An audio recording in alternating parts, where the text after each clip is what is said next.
Students welcome back to our channel. So Osmania university అనేది notification release చేసింది నిన్న.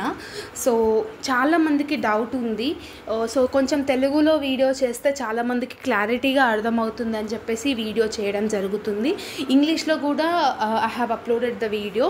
So if you don't understand Telugu please watch that video. Okay, so notification అనేది ఎవరెవరికి eligible అనేది చాలా doubt ఉంది చాలా స్టూడెంట్స్కి. సో ఈ వీడియోలో క్లారిటీ ఇస్తాను.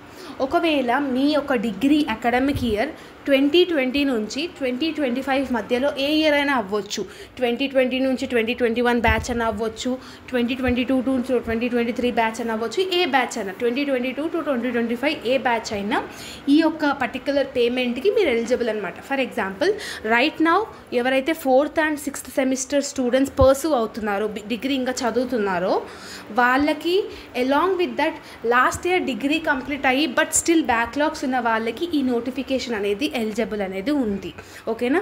సో దాని గురించి ఏ సెమిస్టర్లో అయినా కూడా ఎక్సెప్ట్ ఫస్ట్ సెమిస్టర్ స్టూడెంట్స్, ఇంకా వేరే ఏ సెమిస్టర్ పర్సూ అయినా కూడా వాళ్ళందరికీ ఈ ఫీ పేమెంట్ అనేది వర్తిస్తుంది along with the regular and backlogs. Okay, regular fees pay చేసేవాళ్ళు రెగ్యులర్, బ్యాక్లాగ్స్ ఉన్న వాళ్ళు రెగ్యులర్తో పాటు బ్యాక్లాగ్స్ చేయాలి. ఓకేనా? లాస్ట్ ఇయర్ కంప్లీట్ అయిన వాళ్ళు ఓన్లీ బ్యాక్లాగ్స్ మాత్రమే కంప్లీట్ ఫీజ్ అనేది పేమెంట్ చేయాలి. ఓకేనా? సో ఈ యొక్క పర్టికులర్ డేట్ అనేది 24th ఫిబ్రవరి వరకు వితౌట్ లేట్ ఫీజ్ అనేది మీకు ఛాన్స్ అనేది ఉంది. With a late fees of 500, extra 500 late ఫీజ్తోని మీకు March 3rd వరకు మీకు టైం అనేది ఉంది. ఓకేనా? సో బెటర్ మీరు 24th లోపట్నే మీరు మీ పేమెంట్ అనేది చేసుకోండి. అండ్ ఈ పేమెంట్ అనేది మీ కాలేజ్ ప్రిమిసెస్లోనే చేయాలి. Carry your ID card, hall ticket number, everything. మీ యొక్క పాస్పోర్ట్ సైజ్ ఫొటోస్ ఏదైనా అడుగుతారేమో అడిగితే అడగవచ్చు, లేకపోతే లేదు మీ కాలేజ్ వాళ్ళకి వెళ్ళి కట్టాల్సి ఉంటుంది.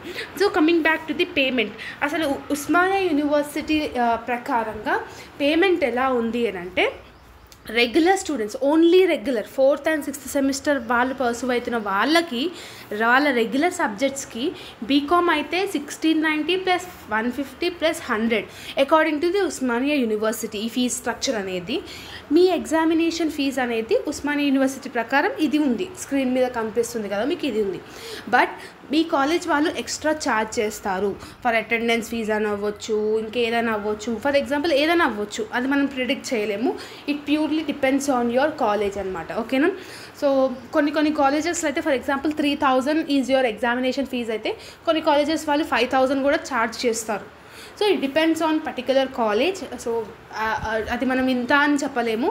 అండ్ బ్యాక్లాగ్స్ వాళ్ళకి అంటే ఫస్ట్ నుంచి 6th సెమిస్టర్ వాళ్ళకి ఎవరైతే బ్యాక్లాగ్స్ ఉన్నాయో అప్ టు 2 పేపర్స్ అయితేనేమో బీకామ్ వాళ్ళకి 870 ప్లస్ 150, ఒకవేళ మోర్ దెన్ 3 పేపర్స్ కన్నా ఎక్కువ ఉన్నాయనుకోండి 1540 plus 150 is your examination fees according to the Osmania university.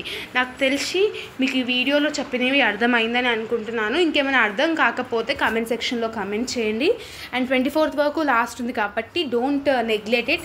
24th లోపలనే కట్టుకోండి, ఎంతకైనా మంచిది. ఓకేనా?